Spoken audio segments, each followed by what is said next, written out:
Mexico. And things are very different then because we didn't have the internet.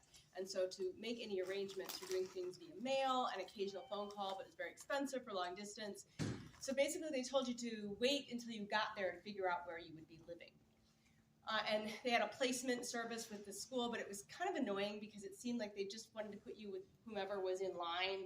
So they had me waiting all day long to find somebody. And eventually I'm at this house, and it's very nice, and it's with a mother and her daughter. But I also had a roommate who was from the US who did not speak any Spanish. And so it got a little bit frustrating for me because we weren't speaking in Spanish all of the time, which was really my goal of being there for the semester that I was paying for, is to become fluent.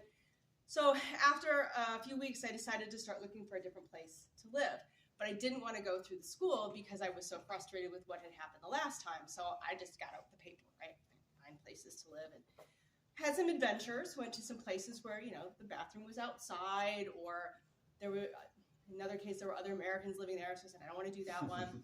One day I went to this place, it was in downtown Guadalajara, and a friend went with me.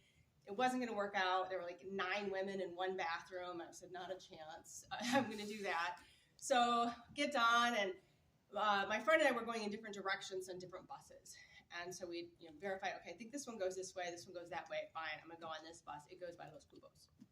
So I'm on the bus, and I don't really know the route, and again, no phone, no internet, so you're just at the mercy of the bus and where it's going to go. And I'm pretty sure it's going by Los Cubos, but we're in the area close to Los Cubos, but we never go by Los Cubos. So, well, maybe it circles back around.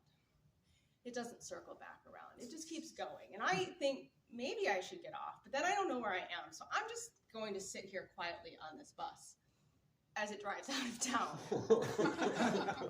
And out of town onto like what I would consider sort of a slum. It was shacks, dirt road, and the bus comes to a stop.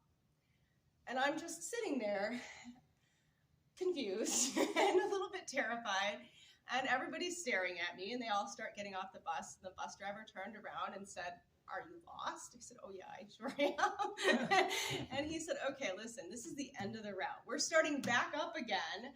Where are you actually going?" So he went in, he bought me a pop and a snack, and said, "Why don't you come sit right next to me, and as soon as you recognize something, I'll stop the bus, and you can get off and go on your way." So that's exactly what happened.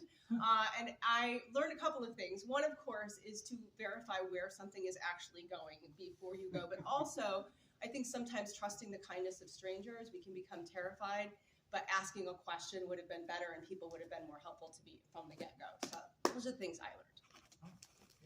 I had a conversation happen in Spanish.